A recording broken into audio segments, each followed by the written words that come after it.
কবি না কবি, এই জন্য তো কবি গান গায়, ওরে গোলাপ তোর সৌন্দর্য কোথার থেকে এসেছে, তোকে কেন সবাই নাকে লাগায়, তোকে কেন সবাই বুকে রাখে। কবি লিখতেছে তুই নিশ্চয় আমার নবীর চরণ ধুলি পেয়েছিস। সুবহানাল্লাহ। তো এই জন্য আজকের যিনি মুফতি মোহাম্মদ মাহবুবুর রহমান সালি সাহেবের মিলাদ অনেক সুন্দর এবং জাদুমাখা কণ্ঠ, আপনারা শুনবেন ইনশাআল্লাহ। আজকে আরো তাকরীর পেশ করবেন বিশিষ্ট আলেমে দ্বীন মোহাম্মদ আবু হানিফ সিরাজি সাহেব, আরো তালিম পেশ করেছেন মোহাম্মদ ওবায়দুল হক সাহেব, খতিব সিরাই আনন্দপুর রিয়াজুল জান্নাত জামি মসজিদ। আলোচনা করে গিয়েছেন মিজানুর রহমান সাহেব সহ, মাহফিল পরিচালনা আছেন হাফেজ আবু কাউসার মিজানুর রহমান সহ, সৌজন্যে আরিফুল ইসলাম। আল্লাহ প্রত্যেকেরই কবুল করুক। উপস্থিত আমার অত্যন্ত প্রিয় ভাই বাবারা, পর্দার আড়ালের মা ও বোনেরা, প্রত্যেকের প্রতি আমি সালাম আরজ করছি, আসসালামু আলাইকুম ওয়া রাহমাতুল্লাহ। তোমার আকীদা কি? আমরা আল্লাহ সম্পর্কে আকীদা করি আল্লাহকে কোনো স্থান পাত্র কোনো জায়গায় আল্লাহকে আবদ্ধ করি না, এটাই আল্লাহ পাকের শান। কারণ আরশ আল্লাহর সৃষ্টি না। আচ্ছা ওইটা শেষ করে দে। ওটা হলো ওই লোক যখন এই আকীদা বলছে যে আল্লাহ তো সব জায়গায় আছে, সুতরাং আল্লাহকে তো আরশে আবদ্ধ করা যায় না, কারণ আরশ তো আল্লাহর সৃষ্টি।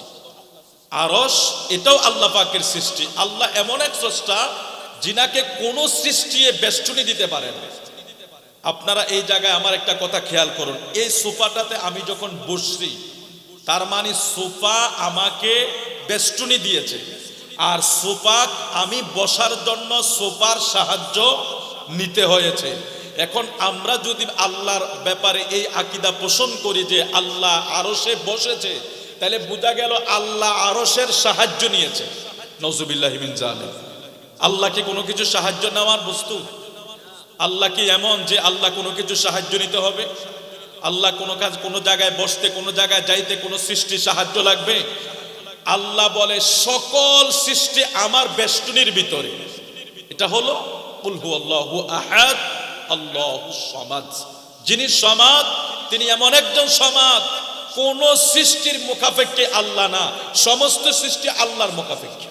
সুবহানাল্লাহ বলুন। এখন বলুন আরশ কি আল্লাহর সৃষ্টি না? এখন আমরা যে আকীদা পোষণ করতেছি, এবং তারা বই লেখছে আল্লাহ বলে সিঁড়ি দিয়া বাইয়া বাইয়া আরশের উপরে উঠে। নাউজুবিল্লাহি মিন যালিক। এটা এই আকীদা যারা করে তারা কুফরি করে বেঈমান হয়ে যাবে। আল্লাহ ইলমান কুদরতান, আল্লাহ সমস্ত জায়গায় আল্লাহ পাকের বিরাজ আছে। এখন বিভিন্ন যুক্তি তর্ক দিবে, সেগুলির দিকে, যুক্তির দিকে যাবেন না। আল্লাহ স্রষ্টা, সৃষ্টির কোনো কিছুই স্রষ্টাকে আবদ্ধ করতে পারবে না। এবার চাই আরশ হোক, আর কুরসি হোক, আর কলম হোক, এগুলি সব আল্লাহর সৃষ্টি। সুতরাং সৃষ্টিকে, স্রষ্টাকে কখনো সৃষ্টির গণ্ডির ভিতরে ঢুকানো যাবে না। এই আকীদা থেকে আমরা পরিষ্কার হয়ে যাব। আল্লাহ আল্লাহ আল্লাহ সমস্ত জায়গায় বিরাজমান। তো এই কথাটা এখানে কেন এসেছে? আল্লাহ বলছেন ওয়াবুদুল্লাহা ওয়ালা তুশরিকু বিহি শাইআ। বান্দারে আমি আল্লাহর ইবাদত কর, আমি আল্লাহর বন্দেগী কর। ওয়াবুদুল্লাহা, আমি আল্লাহর ইবাদত কর, লা তুশরিকু বিহি শাইআ, আমি আল্লাহর সাথে কোনো জিনিসের শরীক করবি না। আল্লাহর সাথে শরীক করা যায়? বলুন না বাবা। এটা আহলে সুন্নাত ওয়াল জামাতের আকীদা মজবুত আছে। আমরা আকাইদুল আল ইসলামিয়া, এ তো আমার ভাইয়েরা মনে পড়াশোনা তো করতেছেন অলরেডি, ফাজলে এই বইটা পড়ানো হয়। আল আকাইদুল ইসলামিয়া একটা বই আছে, এইটা ফাজল ক্লাসে আছে। এই বইটার ভিতরে আকীদা কি জিনিস সব আছে, রাফিজি, খারিজি, শিয়া, মুতাজিলা সবগুলোর আকীদা দেওয়া আছে। কার আকীদা কি?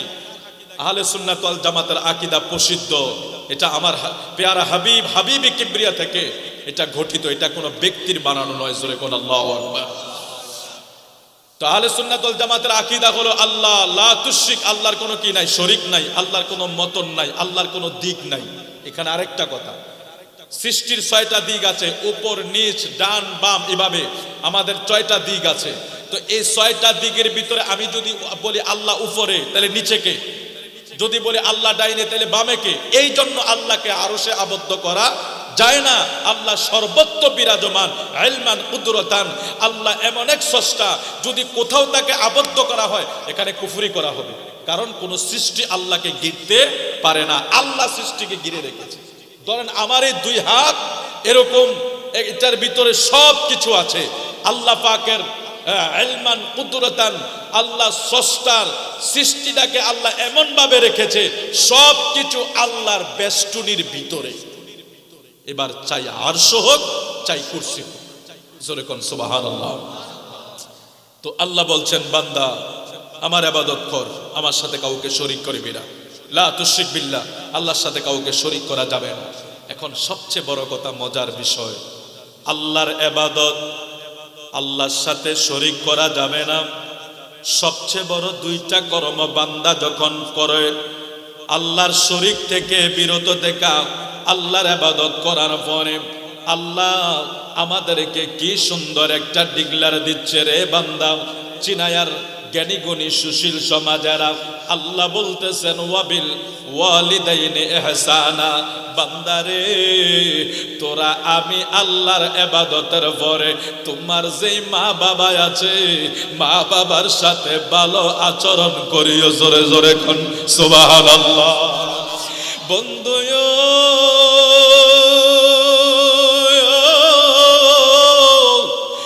মনোযোগ সহকারে বসার জন্য আমি বিনয়ের সাথে অনুরোধ করি, আল্লাহর ইবাদতের পরে আল্লাহ যদি ডাইরেক্ট ডিক্লেয়ার করে মা বাবার ব্যাপারে, তাহলে আজকের দিনে আজকের সমাজ ব্যবস্থা, আজকের সন্তানের মা বাবার প্রতি ভালোবাসা আমরা যদি দেখি, সমাজের অবস্থা, সন্তানের অবস্থা, আল্লাহ এই কথাটা বলার পিছনে অনেক গুরুত্ব আছে। কারণ বর্তমান সন্তানদের অবস্থা দেখলে বোঝা যায় আল্লাহ কেন বলেছে আল্লাহর ইবাদতের পরে মা বাবার খেদমত। জোরে কোন সুবহানাল্লাহ। ও চিনায়ার জ্ঞানী গুণী সুশীল সমাজ, হয়তো আপনাদের গ্রামে নাই, বহু জায়গার নিউজ পেপার দেখি, 5টা সন্তান, 5 জনে ঠেলাঠেলি করে, বড়রাই কয় আমি পারবো না, তুমি খাওয়াও। সবচেয়ে বড় কষ্টের বিষয় হইল, যেই মা 10 মাস 10 দিন পেটে লইয়া একটা রাতের জন্য মা ঘুমাইতে পারে না, মা ঠিক মতো খাবার খাইতে পারে না, মা আপনারে আমারে পেটের ভিতরে লইয়া ফাঁকশাকের কাজ করছে, রান্নার কাজ করছে, আমার কাপড় চোপড় গুলা ধুইছে, সংসারের কাজ গুছাইছে। মা সবকিছু করার পরে সন্তান প্রসবের বেতন যন্ত্রণাটাও সহ্য করছে। বাবা দিনের পর দিন কষ্ট করছে, মাঠে ঘাটে রইদে পুইরা, মানুষের বাড়িতে বদলা দিয়া, ব্যান গাড়ি চালাইয়া, মানুষের বাড়ি বাড়িয়ে কাজ কইরা, ফাতরে যাইয়া কাজ কইরা, সন্তানদারে যখন মানুষের মতো মানুষ বানাইছে, 4-5 জন সন্তানকে বড় করলো। বড় করার পরে বিবাহ শাদী করার পরে ওই ছেলেগুলি আর মা বাবার দায়িত্ব নিতে চায় না। বড় ছেলে কয় আমি পারবো না, ছোটটাই কয় আমি পারবো না। শেষ পর্যন্ত এমন পরিস্থিতি হয়, কয় তুই 10 দিন খাওয়া, আমি 10 দিন খাওয়াবো। বৃদ্ধ বয়সে মা বুঝি লজিং বাড়ির মতো হইয়া যায়। নওজুবিল্লাহ বলবেন না? আপনারা অনেকে বলবেন হুজুর এটা তো আমাদের, আমরা একটা মিলমিশ করে নেই আর কি, কিন্তু দৃশ্যটা কত খারাপ দেখা যায় না? আমাদের মসজিদের ইমামরে যখন আমরা রাখি, তখনই না, বা যারা লজিং বাড়ি থাকে আমরা বলি 10 দিন 5 দিন 2 দিন কইরা অমুকের বাড়ি থেকে খানা, অমুকের বাড়ি থেকে খানা। মা বাবা কি এক নিয়ামতের জিনিস। ওই মা বাবাকে যদি বৃদ্ধ বয়সে লজিং বাড়ির মতো খানা খাইতে হয়, আবার সেটা তো আছে, সেটা হইলে তো সবাই যদি সেই জিনিসটা মেনে নিত, আলহামদুলিল্লাহ ওয়েলকাম। এইটাও তো হয় না। কিছুদিন আগে বাসে উঠলাম, পিছনে 2 সিটে একটা মহিলা একটা পুরুষ বলা বলি করতেছে একটা সংসারের কথা, যে দেখছো অমুক বউয়ে হ্যাঁ শাশুড়িরে খাবার দিতে চায় না। ওই কইতেছে ওর জামাইরে যদি ওই শাশুড়িরে খাওয়ায় বা ওর মারে খাওয়াইলে ওর বউ গড়ে থাকবে না। নওজুবিল্লাহ বলেন। আপনি চিন্তা করেছেন, আল্লাহ, সন্তান যদি তার মারে খাওয়ায় তার বউ থাকবে না, তাকে এমন ভাবে বলে দিয়েছে অলরেডি। তাহলে কেমন বউ আর কি কপাল যে একটা সময় এসে এই সন্তান, যে সন্তানকে দিনের পর দিন কষ্ট করে মানুষ করার পরে আজকে এই সন্তানের ঘরে মার এক বেলা খাবার জোটে না, এমন পরিস্থিতি আমাদের দেশে আছে না নাই? এই জন্য আল্লাহ বলেছে ওয়াবিল ওয়ালিদাইনি ইহসানা। আপনারা বিবেকে ঢুকান, যুবকদেরকে বলবো বিবেকে প্রবেশ করান। আল্লাহর ইবাদত সর্বশ্রেষ্ঠ ইবাদত, আল্লাহ পাকের ইবাদত ছাড়া আর কারো ইবাদত করা যায় না, আল্লাহর সাথে কাউকে শরীক করা যায় না। এই কাজ করার পরে আল্লাহ যাই ডাইরেক্ট ডিক্লার দিয়েছে মা বাবার ব্যাপারে, তাইলে বোঝা গেল এখানে অনেক গুরুত্ব আছে। আছে না নাই বলুন? আল্লাহর ইবাদতের পরে যদি ওয়াবিল ওয়ালিদাইনি ইহসানা আসে, এখানে মা বাবার বিষয় অধিক গুরুত্ব আছে। বিদায় আল্লাহ এখানে আল্লাহর ইবাদতের পরে মা বাবার কথা আসছে। আর আজকের সন্তানরা বৃদ্ধাশ্রম বানাবে, বাবাকে কষ্ট দিবে, মাকে কষ্ট দিবে, বাবাকে মারবে, মাকে মারবে, সন্তানরা ঠেলাঠেলি করবে। এই জন্য আল্লাহ এটার আরো গুরুত্ব বেশি দিয়েছে। দেখেন এভাবে যদি গুরুত্ব না দিত তাহলে তো মা বাবার উপায় থাকতো, ঠিক কিনা বলেন? আল্লাহর ইবাদতের পরে মা বাবার খেজমতের কথা কওয়ার পরেও যদি আমরা সন্তানেরা এত অবহেলা করি মা বাবার প্রতি, তাহলে যদি আল্লাহ যদি এভাবে না বইলে আরেকটু ডিল দিয়া কইতেন, নরমাল কইতেন, তাহলে তো আমরা মা বাবার খেজমতি করতাম না।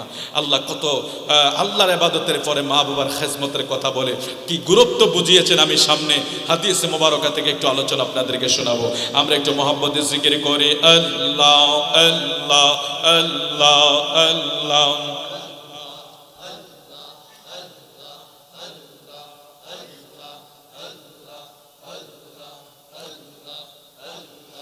সাল্লাল্লাহু, মোহাব্বত করে পড়েন না সাল্লাল্লাহু। নবীজি ফরমান লা ইয়াজজি ওয়ালাদুন ওয়ালিদান ইল্লা আন ইয়াজিদাহু মামলুকান ফায়াশতারিহি ফায়ুতিকুহু, রাওয়াহু মুসলিম। আবু হুরায়রা থেকে বর্ণনা, নবীজি ফরমান একজন সন্তান তার পিতার অবদানের প্রতিদান দিতে পারে না, তবে সন্তান যদি তার পিতাকে কৃতদাস হিসাবে পেয়ে তাকে ক্রয় করে, তাকে মুক্ত করে দেয়। আমার নবী ফরমান একজন সন্তান কখনো তার পিতা মাতার প্রতিদান দেওয়া সম্ভব? একজন সন্তান তার পিতা মাতার প্রতিদান কখনো দিতে পারে না। নবীজি আরো ঘোষণা করে দেয় ওয়ান আবি উসাইদিন ক্বালা বাইনামা নাহনু ইনদা রাসূলিল্লাহ সাল্লাল্লাহু আলাইহি ওয়াসাল্লাম ইযা জা রাজুলুম মিন বানি সালামাতা ফাকালা ইয়া রাসূলাল্লাহ হাল বাকিয়া মিন বিররিন আবাওয়াইয়া শাইউন আবাররুহুমা বিহি বাদা মাউতিহা ক্বালা নাআম الصلاة عليهما والاستغفار لهما وإنفاذ أحدهما من بعدهما وصلة الرحم التي لا توصل إلا بهما وإكرام صديقهما رواه أبو داود। আবু উসাইদ থেকে বর্ণনা, প্রিয় নবীর দরবারে এক ব্যক্তি আইসা বলল হুজুর আমার বাবা মা দুনিয়ায় নাই, আমার বাবা মা দুনিয়ায় নাই। নবী গো, মা বাবা দুনিয়ার থেকে বিদায় হওয়ার পরে খেজমতের কোনো ব্যবস্থা আসেনি? সুবহানাল্লাহ বলেন, আরেকটু জোরে বলুন সুবহানাল্লাহ। আবু উসাইদ থেকে বর্ণনা, তিনি বলেন আমার প্রিয় রাসূলের দরবারে এক ব্যক্তি আইসা জানতে চাইল, বনু সালামা গোত্রের এক ব্যক্তি বলল ইয়া রাসূলুল্লাহ আমার বাবাও নাই মাও নাই। নবী গো,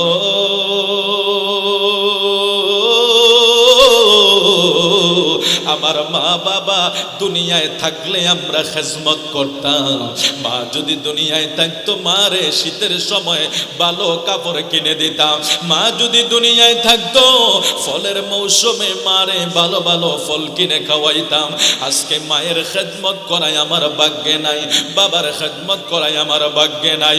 বহু সন্তানেরা আছে আইসা চোখের পানি ছেড়ে দেয় হুজুর মা যদি দুনিয়ায় থাকতো, যখন আমার মা ছিল আমার ব্যবসা বাণিজ্য ভালো ছিল না, আমার পকেটে টাকা ছিল না, আমার অনেক অর্থের দুর্বলতা থাকার কারণে আমি আমার মারে খাওয়াইতে পারি না, আমার মারে আমি ভালো জায়গায় শুয়াইতে পারি না, ভালো কাপড় কিনে দিতে পারি না। এখন আমার মা দুনিয়ার থেকে বিদায় হয়ে গেছে, এখন আমার মা নাই, আমার বাবা নাই, আমরা কিভাবে মা বাবার খেদমত করব? আমরা এই চিনায়ার অনেক সন্তানেরা যখন মায়ের কথা মনে হয়ে যায় চোখের পানি গুলো ছেড়ে দিয়া কান্দে, আল্লাহ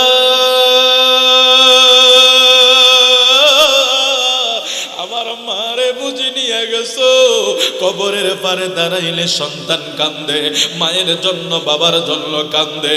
এই চিনায়ার বাবা মাহারা সন্তানেরা কিভাবে মা বাবার খেদমত এন্তেকালের পরে করবে, ওই ব্যক্তি বনু সালেমার প্রশ্নের সাথে আমার নবী শিক্ষা দিয়া গেছে উম্মতদেরকে। সুবহানাল্লাহ।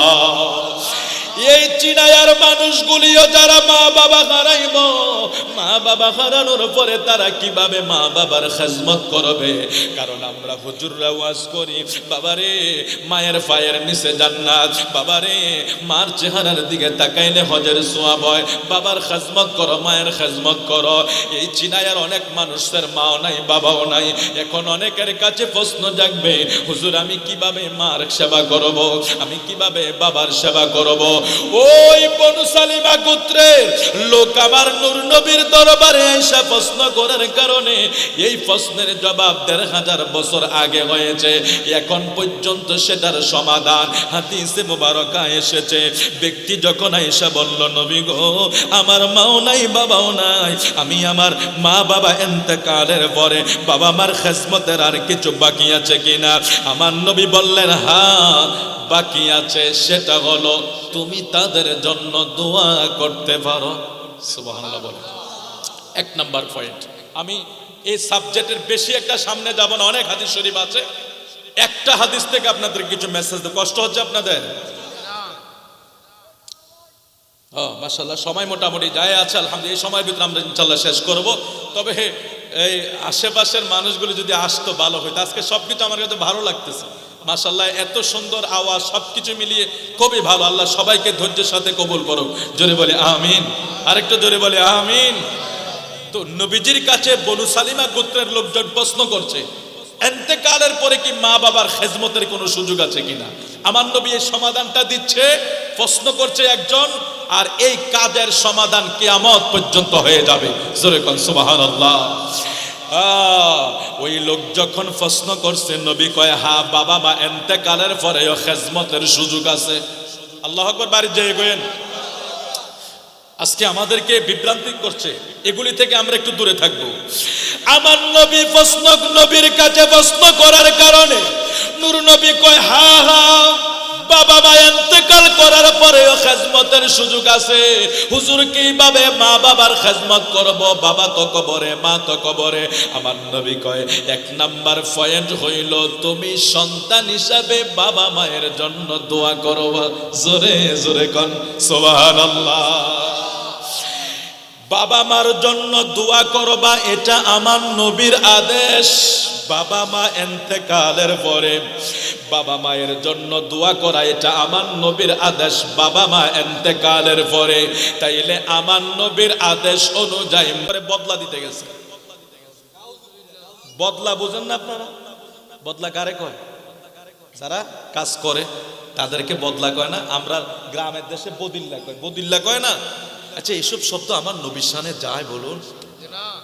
কত বড় নিম্নমানের মানুষ হলে এই কথাগুলি ব্যবহার করতে পারে। ইয়া আইয়ুহাল্লাযীনা আমানু লা তাকুলু রাইনা ওয়া কুলু উনজুরনা ওয়াসমাউ ওয়ালিল কাফিরিনা আযাবুন আলীম।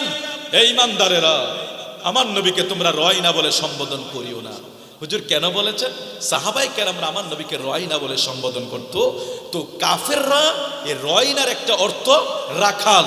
তো এই সুযোগ পাইয়া কাফেররা কয়, তোমরা যদি নবীরে রাইনা করতে পারো, অর্থাৎ রাখাল কইতে পারো, আমরাও তো কইতে পারবো। আল্লাহর সাথে সাথে আয়াত নাযিল করে দিছে, খবরদার এ সাহাবায়ে কেরাম, আমার নবীকে এমন শব্দ দ্বারা সম্বোধন করিও না যেই শব্দের ভালো অর্থ হয়, খারাপ অর্থ হয়। এরকম অর্থ আছে না নাই? কিছু কিছু শব্দ আছে এটার ভালো বিপরীত হয়, মন্দ হয়, ভালো হয়। আল্লাহ নিষেধ করে দিয়েছেন ওই দিন থেকে খবরদার, যেই শব্দের অর্থ ভালো হয় মন্দ হয় এটা দিয়া কখনো রাসূলুল্লাহকে সম্বোধন করিও না। বরং আল্লাহ কিভাবে আমার রাসূলকে সম্বোধন করব, আল্লাহ বলছেন উনজুর উনজুর ইয়া রাসূলুল্লাহ, আমাদের দিকে কিফা দৃষ্টি করেন, আমাদের দিকে মায়ার নজর করেন। আর আজকে আমার রাসূলকে চাকর, রাখাল, বদলা এই শব্দগুলি যখন সাহাবায়ে কেরাম ওই শব্দটা না বুঝে ব্যবহার করেছেন, আর কাফেররা যখন ফুজি বানিয়েছে আমার নবীকে রাখাল বলে ডাকবে, আমার আল্লাহ সাথে সাথে আয়াত নাজিল করে উর্ধ করে দিলেন যে খবরদার ওই সমস্ত সমার্থক শব্দ দিয়ে রাসূলুল্লাহকে ডাকা যাবে না। রাসূলকে ডাকতে হলে এমন শব্দ দ্বারা ডাকো যেই শব্দের কোনো বিপরীত খারাপ অর্থ হয় না, ওই শব্দ দ্বারা রাসূলুল্লাহকে ডাকো। এই জন্য আল্লাহ কোরআন শরীফে রাসূলকে কত মায়া করে ডাকছে, ইয়া আইয়ুহাল মুসাম্মিল, হে কম্বলওয়ালা নবী, ইয়া আইয়ুহাল মুদ্দাসির, ইয়াসিন। আল্লাহ কত মায়া কইরা নবীকে ডাকছেন। আর আমাদের দেশের মৌলবীরা ওয়াজের নামে, তাফসিরের নামে কি যে এক অবস্থা, স্টেজে হাসাহাসি তো আছেই, কোথায় মিথ্যা গল্প টল্প ওখান থেকে এখান থেকে এনে মানুষকে হাসাইতে হাসাইতে পেটের ব্যথা, এই গল্প সেই গল্প, অথচ কোন জায়গার গল্প কোন জায়গায়। রাসূলুল্লাহ বলেছেন যারা মিথ্যা কথা বলে মানুষকে হাসায়, ওয়াইল তাদের উপরে লানত, তাদের উপরে লানত, তাদের উপরে লানত। আল্লাহর হাবিব বলছে যারা মিথ্যা কথা বলে মানুষকে হাসায়, সেটা তো করে করে আমার নবীর শানে গুস্তাখি করে গেল। খবরদার, আল্লাহ আমাদেরকে ঈমানের সাথে কবুল করুক, যদি বলি আমিন। আপনারা কষ্ট পেয়েছেন নাকি? আল্লাহ তুমি আমাদেরকে ক্ষমা করে দাও। তো বলছিলাম জেনারেশন, আজকের জেনারেশন বিকৃত হয়ে যাচ্ছে, মানসিকতা চেঞ্জ হয়ে যাচ্ছে। বাবার কবরের পাশে যাচ্ছে না, মার কবরের পাশে যাচ্ছে না, জিয়ারত করছে না, কারণ তাকে কেউ বলেছে যে জিয়ারত করা বেদাত। নাউজুবিল্লাহ বলবেন না? অথচ আমার পেয়ারা রাসূল নিজেই জান্নাতুল বাকে জিয়ারত করেছে। এখানে হাদিসের প্রথম অংশ আমার নবী তাকে বলেছেন তুমি তোমার বাবা মায়ের জন্য দোয়া করবা।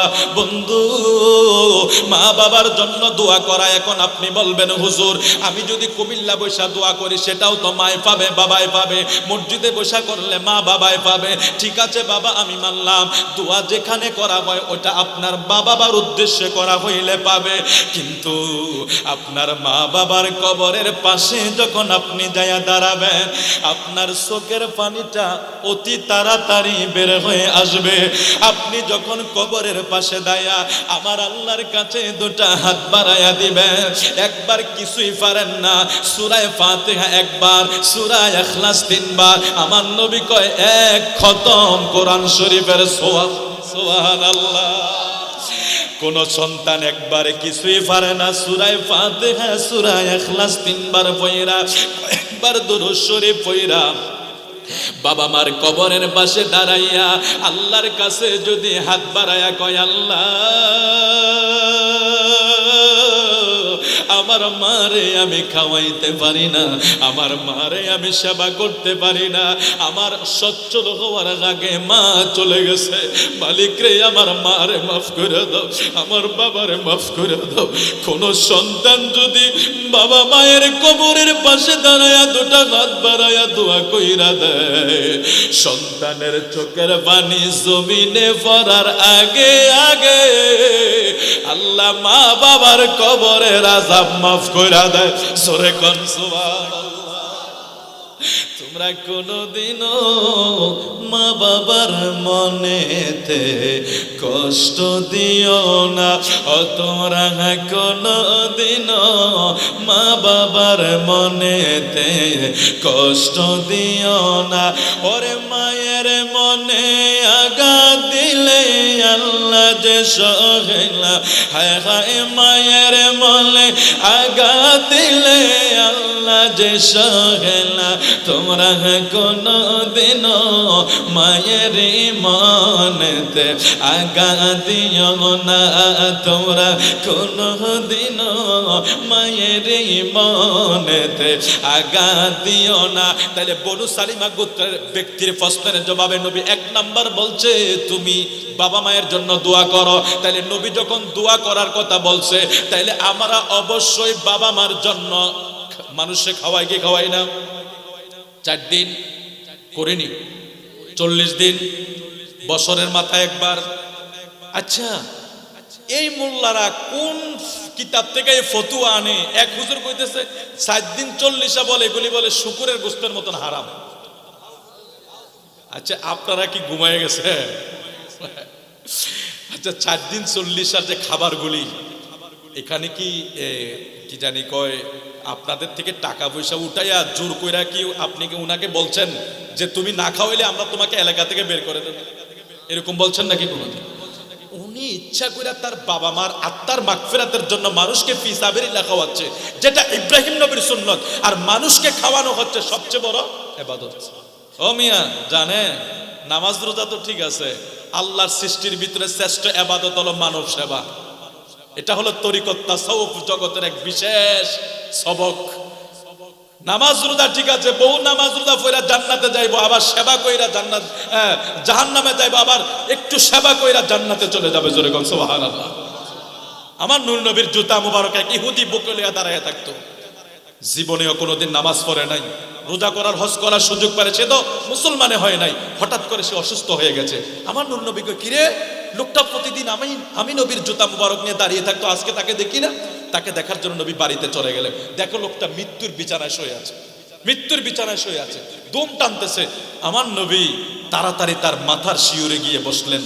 আজরাইল তো হাজির হয়ে যাচ্ছে। আমার নবী আজরাইলকে স্টপ করাছে, আমার কাজ আগে করতে দাও, তোমার কাজ তুমি পরে কইরো। বলে হুজুর একটু অপেক্ষা করো। নবীজি মাথার কাছে বসলেন, বলেন এরে তুই এতদিন আমি নবীর জুতা বহন করেছিলি, এতদিন আমি নবীর জুতা মুবারক তুই বুকে রাখছিলি, এতদিন আমি নবীর জুতার খেদমত করছিলি, এতদিন আমি নবীর জুতা নিয়ে আমাকে সেবা দিয়েছিলি, তুই বুঝি বেঈমান হয়ে মারা যাবি? আমার চেহারার দিকে তাকা, কালিমা শরীফ পড়ে নে, সময় বেশি নাই, আজরাইল হাজির হয়ে গেছে, কালিমা শরীফ পড়ে নে। একবার বাবার দিকে তাকায় ওই ইহুদি ছেলে, একবার বাবার দিকে তাকায়, একবার নবীর দিকে তাকায়। আমার বাবা নিয়ে আবার কিছু বলে। ওই সন্তান যখন বাবার দিকে তাকিয়েছে, বাবা তাকে বলে এই বৎস শুন, আমার নবী যা বলে তা কর, দেরি করিস না। ওই বাবার অনুমতি পাইয়া সন্তান আর দেরি করলেন না, লা ইলাহা ইল্লাল্লাহ মুহাম্মাদুর রাসূলুল্লাহ কালিমা শরীফ পড়ে নিয়েছে। আমার নবী কয় কাজ হয়ে গিয়েছে, আজরাইল তোর কাজ তুই চালা। সে এইবার ইমানদার হয়ে ইন্তেকাল করেছে। আচ্ছা বোন, এই লোকটাকে নামাজ পড়ার সুযোগ পাইছে, হজ করা যাকাত দেওয়ার সুযোগ পাইছে, ইমান এনেছে তো ইন্তেকাল করেছে, আল্লাহ তাকে জান্নাতি হিসেবে কবুল করে নিয়েছে। এইভাবে অনেক এক্সাম্পল আছে। মানব সেবা অনেক শ্রেষ্ঠ একটা সেবা। এটার ভিতরে মানুষ খাওয়ানো, আপনি 4 দিন না, এটা একটা রেওয়ায়েত 40 দিন 4 দিন মৃত্যুবার্ষিকী আপনি যখন বাবা মায়ের উদ্দেশ্যে মানুষকে খাওয়াচ্ছেন, এত এখানে কি শুকরের গোশত ফাঁকা? নাউজুবিল্লাহ। সব যে হালাল, গরুর গোশত কি হালাল না? আপনি যা করতেছেন সব তো হালাল। তো এখানে মানুষকে আপনি হালাল জিনিস খাওয়াচ্ছেন, ফিসাবিলিল্লাহ খাওয়াচ্ছেন, কত গরিব খাইতেছে, কত মানুষের আত্মার শান্তি হচ্ছে। সে যদি একবার মন থেকে আমার আল্লাহকে ডাক দেয়, আল্লাহ এই খাবারটা অনেক ভালো হয়েছে, শান্তি পেয়েছি, আর এটার উদ্দেশ্যে আপনার বাবা মার কবর আযাব মাফ হয়ে যেতে পারে, ঠিক কিনা বলেন? আল্লাহ এই জন্য বলছি, আমার নবীর প্রথম শিক্ষা হলো তোমরা বাবা মায়ের জন্য দোয়া করো। দোয়া করার পদ্ধতি হইল আপনি দোয়া করবেন, তারপরে নবীজি ফরমান যে শোনো তোমরা বাবা মায়ের জন্য ক্ষমা চাও 2 নাম্বার, 3 নাম্বারে তাদের ওয়াদা বা চুক্তি কার্যকর করো। বাবা মা যদি কারো সাথে কোনো ওয়াদা কইরা থাকে, আপনি সন্তান হিসাবে বাবা মা মারা যাওয়ার পরে কি কি করবেন? বাবা মা দুনিয়ায় থাকা অবস্থায় কারো সাথে যদি কোনো ওয়াদা থাকে, কোনো দেনা থাকে, কোনো লেনদেন থাকে, অথবা কোনো জায়গায় কোনো জিনিস দিয়া দেওয়ার কথা, আপনি আপনার বাবা মার পক্ষ হতে আপনি সেটা পরিশোধ করবেন। এটাও আপনার বাবা মায়ের সেবা। তারপরে আমার নূর নবীজি আরো ফরমান, রে সাহাবী শোনো, তোমার বাবার যেই বন্ধুরা আছে, বাবার বন্ধুর সাথে ভালো আচরণ করিও, বাবার বন্ধুর সাথে ভালো ব্যবহার করিও। চিনায়ার জ্ঞানী গুণী সুশীল সমাজ, আমার নবী ১৫০০ বছর আগে কি এক সমাজ ব্যবস্থা শিক্ষা দিয়েছে। বাবা ইন্তেকাল করার পরে সন্তানের দায়িত্ব হইল বাবার বন্ধুর সাথে ভালো আচরণ করা। আজকে আমরার জেনারেশন কি হয়ে গেল, বাবার বন্ধুকে ভালো আচরণ করা তো দূরের কথা, বাবার সাথেও তো হয় না। নজুবিল্লাহ বলবেন না? আমার নবী কি শিক্ষা দিছে সমাজের, যে তোমার বাবা ইন্তেকালের পরে তোমার বাবার বন্ধুর সাথে ভালো আচরণ করিও, যেটা বোঝায় মুরব্বীদেরকে সম্মান করা। ঠিক কিনা বলেন? ছোটদেরকে স্নেহ করা, মুরব্বীদেরকে সম্মান করা, সবাইকে মোহাব্বতের সহিত আপনি দেখতে হবে, তাজিমের সহিত দেখতে হবে। এটাও আপনার বাবা মার জন্য একটা খেজমত হয়ে যাবে। জোরে বলে আল্লাহু আকবার, আওয়াজ করে বলুন আমিন। আর একটু মহব্বত করে বলি আমিন। তারপরে এইভাবে আমার নবীজি বলছেন, তোমরা তোমাদের যে রক্ত সম্পর্ক আছে, এই রক্ত সম্পর্কে তোমরা সুসম্পর্ক বজায় রাখো। অর্থাৎ আত্মীয়তার যে সম্পর্ক আছে, এই আত্মীয়তার সাথে তোমরা সুসম্পর্ক বজায় রাখো। তাহলে আমার নবী বললেন, তোমরা বাবা মার জন্য দোয়া করো, বাবা মার খেজমত করো, বাবা মার জন্য ক্ষমা চাও, বাবা মার বন্ধুদের সাথে ভালো আচরণ করো, তোমার আত্মীয় স্বজনের সাথে ভালো আচরণ করো। এইগুলি হলো তোমার বাবা মা ইন্তেকাল করার পরে, তোমার বাবা মা ইন্তেকাল করার পরে তোমার বাবা মার সেবা হইল ওই কাজগুলি করা। আল্লাহ কবুল করো। জোরে জোরে কোন আমিন। আর একটু মহব্বত করে বলুন আমিন। আমার নবীজি আরো ফরমান, ওয়ান ইবনে আব্বাস আন্না রাসূলুল্লাহ সাল্লাল্লাহু আলাইহি ওয়াসাল্লাম قال ما من ولد بر ينظر الى والديه نظر الرحمه الا كتب الله له بكل نظره حجه مبرورا قالوا وان نظر كل يوم 100 مره قال نعم الله اكبر وطيب رواه البيهقي। আল্লাহর হাবিব হযরত ইবনে আব্বাস রাদিয়াল্লাহু তাআলা আনহু থেকে বর্ণনা, আমার পেয়ারা রাসূল, যেহেতু হুজুর চলে আসছে খুব দ্রুত আমি শেষ করে দিচ্ছি। আমার পেয়ারা রাসূল বললেন, রে সন্তানেরা শোনো, তোমরা যদি তোমার মায়ের চেহারার দিকে দৈনিক একবার তাকাও, একটা কবুলি হজের সওয়াব হয়ে যাবে। সাহাবায়ে কেরাম বলছে, ইয়া রাসূলুল্লাহ, দৈনিক যদি আমরা 100 বার তাকাই, আমার নবীজি ঘোষণা করে, উম্মত 100 বারও যদি দৈনিক তাকাও, 100টা কবুলি হজের সওয়াব হবে। আপনাদের সুবহানাল্লাহ আওয়াজে বোঝা যায় এই সওয়াবগুলি মনে হয় কম। হজ করছেন কি? হাত উঠান দেখি। মাশাআল্লাহ। বড় হজ উমরা না, উমরা কিন্তু খুব শর্ট জিনিস। বড় হজ আমি এই বছর 2024 গিয়েছি। হজের 5 দিন যে কষ্ট, ওই যে বলছে জানের উপরে যায়, মালের উপরে যায়। মাল যায় 7-8 লাখ, আর জান তো বাইচা ফিরে ভাগ্যের গুণে। ও ভাই, মিনা থেকে যখন পাথর মারতে যায় মুজদালিফা জামরার ভিতরে, এটার ভিতরে কত মানুষ মারা যায়। গরম, প্রচন্ড গরম, অনেকে সইতে পারে না। আপনি 2 কাক হাঁটলে পানি খাইতে হয়, 2 কাক হাঁটলে পানি খাইতে হয়। পানি তো আছে সেখানে, পানি অনেক নিয়ামত, পানি আছে, খাইতেছেন, কিন্তু আপনি এই প্রচন্ড গরম সহ্য করা।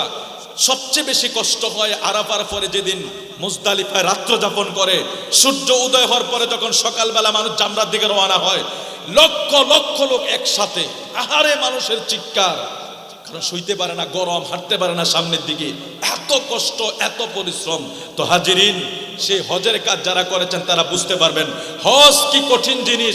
ওই হজের মতো বড় হজ আমার পেয়ারা রাসূল বলেন, তুমি যদি তোমার মায়ের চেহারার দিকে দৈনিক 100 বারও যদি তাকাও, 100টা কবুলি হজের সওয়াব হয়ে যাবে।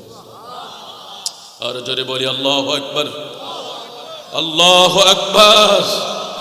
সেই মা বাবাকে কেন জানে সন্তানেরা কষ্ট দেয়। তাফসীর ইবনে কাশশাফের লেখক আল্লামা জাম্মাখশারী রহমাতুল্লাহ আলাইহি, তিনি একটা ঘটনা বর্ণনা করলেন ছোট্টকালের। ওনার লোকেরা ওনাকে জিজ্ঞেস করছে, হুজুর আপনার পাও কাটা কেন?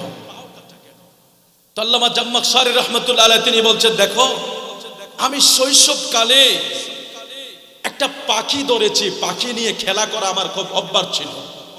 আমি পাখির পায়ের ভিতরে সুতা বেঁধেছিলাম, তো সুতা বেঁধে আমি টানতেছি, এদিকে পাখি যাচ্ছে ওদিকে, আমি পাখিটাকে নিয়ে খেলা করব, পাখিটাকে আমি ধরেছি। হঠাৎ করে সুতা যখন জোরে টেনেছি, পাখির পা কেটে জমিনে পড়ে গেছে। আমার মা এসে এই দৃশ্যটা দেখে ফেলছে। আমার মা এই দৃশ্যটা দেখে আল্লাহর কাছে বলতেছে, আল্লাহ যেইভাবে আমার ছেলে পাখিকে কষ্ট দিয়েছে, পাখির পা কেটে দিয়েছে, তুমিও তার পাওটাকে কেটে দিও। আল্লামা জাম্মাখশারী রহমাতুল্লাহ আলাইহি বলেন, আমি আমার মায়ের সেই বদদুয়া সেদিন কবুল হয়ে গিয়েছে। আমি ঘোড়ার উপর সওয়ার করে যাচ্ছিলাম, হঠাৎ করে আমি ঘোড়া থেকে পড়ে গেলাম, অতঃপর আমার পা কেটে গেল। আর সেই পা কাটার পিছনে আমার মা ওই দিন আমার জন্য বদদুয়া করেছিল যে পাখি আমার সুতা বাঁধার কারণে ফাঁকির পা কেটে গেছে, আমার মা সইতে পারে নাই, এই জন্য আল্লাহ আমার মার বদদুয়া কবুল করে নিয়েছে। তাফসীর ইবনে কাশশাবের প্রণেতা এত বড় একজন বিজ্ঞ আলেম, মায়ের বদদুয়া আল্লাহ কবুল করে নিয়েছে। তাহলে আমরা আর আমি কে? আমি আর আপনি সলিমউদ্দিন কলিমউদ্দিনের কোনো উপায় থাকবো মা বাবার মনে কষ্ট দিলে? একটু দুরূদ শরীফ পড়ি সাল্লাল্লাহু। কি শেষ করে দেব?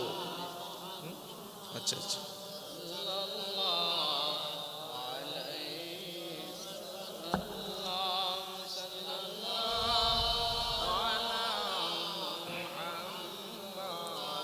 সাল্লাল্লাহু আলাইহি সাল্লাল্লাহু আলা মুহাম্মদ সাল্লাল্লাহু আলাইহি खल्क़ से औलिया औलिया से रसूल और रसूल से आला हमारा नबी सल्लल्लाहु अला मुहम्मद सल्लल्लाहु अलैहि सल्लल्लाहु अला मुहम्मद সাল্লাল্লাহু আলাইহি। বাজার নামাজ যেহেতু একজন আলেম স্টেজে উপস্থিত হয়েছেন, ওনার তাকরীর আপনারা মন ভরে শুনবেন। তো আমার আসলে অনেকে কয়েকজনেই বলেছেন, আবার কেউ কবরের কথাও বলেছেন, সেগুলি অনেক লম্বা সময়ের দরকার। যেহেতু আলেম ওলামারা আছেন, আলোচনা করবেন। আপনারা জানেন কবর এটা সবার আপন বাড়ি, অবশ্যই সেখানে যেতে হলে আমাদের প্রস্তুতিটা থাকার দরকার আছে। আর সেই কবরের প্রস্তুতি নেওয়ার জন্য অবশ্যই দুনিয়া আপনাকে আল্লাহ রসুলের পথে মতে আপনাকে চলতে হবে ঈমানের সাথে। আরেকটা বিষয় হলো, দেখুন তিরমিজি শরীফের অনেক লম্বা একটা রেওয়ায়েত আছে। আমার প্যারা রসুল সাল্লাল্লাহু আলাইহি ওয়াসাল্লাম বলেছেন যে মানুষের যখন ইন্তেকাল হয়, ইজা কবিরুল মাইয়িত, মানুষের যখন মরণ হয় তখন মানুষকে কবরে রাখা হয়। কোথায় রাখা হয়? আমি দিয়ে দিচ্ছি হুজুরকে, আপনারা কি কষ্ট পাচ্ছেন নাকি? মানুষের যখন ইন্তেকাল হয় তখন মানুষকে কবরে রাখা হয়। আমার নবীজি ফরমান, মানুষকে যখন কবরে রাখা হয় তখন দুজন ফেরেশতা কবরে আসে, ফি মালাকাইনি, দুইজন ফেরেশতা কবরে আসে। কবরে আসার পরে ওই ফেরেশতাগুলি মুনকির নাকির নামে দুইজন ফেরেশতা আসে। তারা এসে প্রশ্ন করে, মা কুনতা তাকুলু ফি হাযার রাজুল, এখানে এক কঠিন বিষয় লুকিয়ে আছে। আজকে তো আমরা আমার প্রিয় রসুলকে এমনভাবে মানুষের কাছে প্রেজেন্ট করি, আমরা মনে হয় যেন বড় ভাইয়ের চেয়েও আমার নবীকে, বড় ভাইকে আরো বেশি সম্মান দেয় এখন মানুষ। কারণ এই দেশের মোল্লা মৌলবীরা যখন নারে রিসালাতকে ফালতু বলে, তখন তার কাছে আর রসুলের সম্মান কি আছে আপনারা বলেন? নারে রিসালাত ফালতু হতে পারে? একটা কথা মনে রাখবেন, তাওহীদ কখনো বিজয় লাভ করবে না তাওহীদের স্লোগানে, যতক্ষণ না রিসালাতের স্লোগান আসবে। আপনি সূরা ইখলাস পড়েন, সূরা ইখলাস তাওহীদের সূরা। সালেহ সাহেবকে জিজ্ঞেস করেন, সূরা ইখলাস তাওহীদের সূরা। আমরা এটা তাওহীদের ওয়াজ করি, কিন্তু আল্লাহ রিসালাত দিয়ে শুরু করেছি। আপনি জিজ্ঞেস করেন আলেম ওলামাদেরকে। আজকে আমাদের ব্যানার পোস্টার, ও ভাই লেখেন না, এটা আপনার বিষয়, বলেন না সেটা আপনার বিষয়, কিন্তু স্লোগানকে কেন ফালতু বলবেন? আরো সেটা আমার নবীর স্লোগান। বক্তার স্লোগানকে ফালতু বলেন না, মন্ত্রীর স্লোগানকে ফালতু বলেন না, মিনিস্টারের স্লোগানকে ফালতু বলেন না, এমপির স্লোগানকে ফালতু বলেন না। আপনাদের কাছে ক্ষমতার জন্য সুদখোর হালাল হয়ে যায়, ক্ষমতার জন্য নারী নেত্রী হালাল হয়ে যায়, ক্ষমতার জন্য সব কিছু হালাল করে ফেলেন, অথচ রাসূলুল্লাহর স্লোগান ফালতু হয়ে যায়। আর একজন ব্যক্তিদেরকে আপনারা কত সম্মান দেন, রাসূলুল্লাহর স্লোগান আপনার কাছে ফালতু মনে হয়। আপনি কি জানেন না সূরা ইখলাস ছোট্ট সূরা, অথচ আল্লাহ রিসালাত দিয়ে শুরু করেছে। কুল হুয়াল্লাহু আহাদ, আল্লাহ আগে বলেছে কুল, এই কুলকে কুল নবী মুহাম্মদুর রাসূলুল্লাহ সাল্লাল্লাহু আলাইহি ওয়াসাল্লাম। আপনি নারে রিসালাতকে ফালতু বলেছেন, ঈমান আছে? এগুলি খুব সাবধানতার বিষয়। তো রাসূল বলছেন, দুইজন ফেরেশতা যখন কবরে আসবে, ফেরেশতারা প্রশ্ন করবে, মা কুনতা তাকুলু ফি হাযার রাজুল, এই হাজা শব্দটা নিয়ে একটু কথা বলে আমি দিয়ে দিচ্ছি হুজুরকে, যে এই ব্যক্তি সম্পর্কে তোমার ধারণা কি? মুনকির নাকির কবরের ব্যক্তিকে প্রশ্ন করছে। ধরেন সিনাইয়া এখানে কবরস্থানে কবরের মাইয়াতে কবরে শোয়াইলেন, মুনকির নাকির প্রশ্ন করলো, মা কুনতা তাকুলু ফি হাজার রজুল, এই হাজা শব্দটার বিষয়ে আলোচনা। সেটা হলো তারা বলে আমার নবীর জন্য নাকি কি সুরঙ্গ করা হয়, কেউ কয় ছবি দেখানো হয়। আজ পর্যন্ত এই ধরনের কোনো বর্ণনা আমি দেখি নাই যে সুরঙ্গ করা হয়, কবরে নবীজির ছবি দেখানো হয়। ওই যে প্রশ্নের জবাবে মুনকির নাকির যখন আমার নবী সম্পর্কে প্রশ্ন করে, আমরা তো 3টা প্রশ্নের ব্যাপারে জানি। এই তিরমিজি শরীফের এই লম্বা হাদিসে মাত্র একটা প্রশ্ন আসছে, কবরে প্রশ্ন করা হবে। আপনারা বিভ্রান্ত হবেন না, 3 প্রশ্নের হাদিসও ঠিক আছে। এক প্রশ্নের বিষয়ে একটু খবর মনোযোগ দিয়ে শুনুন। এই কবরে রাখার পরে যখন হাজা মা কুনতা তাকুলু ফি হাজা, হাজা যখন বলা হবে, এখানে আমরা আপনাকে বাংলাতে বলি হাজা এ এবং ওই, এ বাংলা একটা শব্দ, ওই আরেকটা শব্দ না রে বাবা। আমরা দুইটাকে দুই জায়গায় ব্যবহার করি। একটা হলো আমরা যদি বলি এই, তাইলে বোঝা গেল ওনারা এখানে উপস্থিত আছেন। এই সভাপতি সাহেব, এই মাওলানা সাহেব উনি এখানে উপস্থিত আছেন। আর ওই সভাপতি সাহেব তার মানে উনি এখানে নাই। ওই বলতে দূরবর্তী জিনিসকে বোঝায়, ওই বলতে দূরের জিনিসকে বোঝায়, এ বলতে নিকটবর্তীকে বোঝায়। এখানে হাজা বলা হয়েছে, হাজা মানে এই ব্যক্তি, অর্থাৎ যিনি কবরে আছে ইনাকে তুমি চিনো কি? দেখেন খুব মজার বিষয় আছে এই জায়গায়। তো আমার নবী বলছেন যখন ব্যক্তি যদি উত্তর দিতে পারে, আমি নবী সম্পর্কে যখন জিজ্ঞেস করা হবে, যদি ব্যক্তি চিনতে পারে, ইমানদার হয়, সে বলবে আশহাদু আল্লা ইলাহা ইল্লাল্লাহ আশহাদু আন্না মুহাম্মাদান আবদুহু ওয়া রাসূলুহু, সে পরিচয় দিবে আল্লাহ ছাড়া কোনো মাবুদ নেই, আমি তিনি হলেন আল্লাহ তাআলার রাসূল। হ্যাঁ, খুব শর্ট করে বলছি, যখন আমার নবীর পরিচয়টা ওই কবরে তিনি দিতে পারবে, 0 আন 70 জিরোহান, কবর 3.5 হাত না, 3 জনের বেশি তো নামতেও পারে না, ঠিক কিনা বলেন? ডাইনে 70 গজ চলে যাবে, বামে 70 গজ চলে যাবে, সামনে 70 গজ চলে যাবে, পেছনে 70 গজ চলে যাবে, উপরে 70 গজ চলে যাবে। 0 আন 70 জিরোহান। আমার নবীজি প্রমাণ, যখন আমি নবীর পরিচয় কবরে তোমরা দিতে পারবা, তোমার কবর চতুর্দিক 70 গজ করে প্রশস্ত হয়ে যাবে। জোরে বলি আল্লাহু আকবার। সুম্মা ইউনাওয়ারু লাহু, অতঃপর কবরে নূর প্রবেশ করে। চিনাইয়ের কবরে কি মোমবাতি জ্বালাইছেন ভিতরে? এটা আমার নবীর হাদিস। তাহলে আমার নবী বলছেন আমি নবীর পরিচয় কবরে দিতে পারলে কবর চতুর্দিকে 70 গজ করে সরে যাবে। সুম্মা ইউনাওয়ারু লাহু, অতঃপর তোমার কবরে নূর প্রবেশ করবে, তার মানে কবর আলোকিত হয়ে যাবে। আল্লাহু আকবার, আল্লাহু আকবার। কলা গাছে শোয়াইছি, ফানিতে শোয়াইছি, হায় হায় মাটি দিতে পারি না কাদা মাটির জন্য, বাবা মারে। আর আমার নবী বলছেন যখন আমি নবীর পরিচয় দিতে পারবা, তোমার কবর চতুর্দিকে প্রশস্ত হয়ে যাবে। এ চিনাইয়ার ভাই বাবারা, সেই কবরে নবীর পরিচয় পাইতে হলে সেই নবীর তাজিম দরকার আছে না নাই? সেই নবীর ইজ্জত দরকার আছে না নাই? খবরদার, যারা রাসূলুল্লাহর শানে ইজ্জতে আজমতে আঘাত দেয় তাদের থেকে দূরে থাকবেন, নাইলে ঈমান নিয়ে কবরে যাইতে পারবেন না। রিসালাত যেখানে আছে সেখানে থাকবেন। শুধু তাওহীদ নিয়ে বিজয় আসবে না, রিসালাত লাগবে। রিসালাত এবং তাওহীদ যখন একসাথে হয় স্লোগান হবে, সেখানে বিজয় এমনি আসবে। মালিক তুমি আমাদেরকে কবুল করো, জোরে বলে আমিন। আপনাদেরকে অনেক কষ্ট দিয়েছি আমি, অল্প সময়ের ভিতরে আপনাদের খেদমতে যতটুকু মেসেজ দিয়েছি ভুল হলে ক্ষমা করে দিবেন। আর যদি কিছু বুঝে দেখেন আমল করার চেষ্টা করবেন, কবরের কথা চিন্তা করবেন, মা বাবার খেদমত করবেন, ফরের হক নষ্ট করবেন। আরেকটা বিষয় আছে, ফরের হক নষ্ট করেন না, এটা কিন্তু আরো কঠিন একটা বিষয় বাবা। আরেকজনের জমি ঠেলা, ফরের হক নষ্ট করা, বোনের হক নষ্ট করা, ভাইয়ের হক নষ্ট করা। আপনি ফরের হক নষ্ট করলে আল্লাহ কোনোদিন মাপ দিবে? এটা পরিষ্কার কথা। ফরের হক নষ্ট করলে আল্লাহ কোনোদিন মাপ দিবে না। আল্লাহর হক নষ্ট করলে আল্লাহ মাপ দিবে। নামাজ পড়ছেন আল্লাহ ক্ষমা করে দিবে, গুনাহ করছেন আল্লাহ ক্ষমা করে দিবে, জিনা করছেন আল্লাহ ক্ষমা করে দিবে,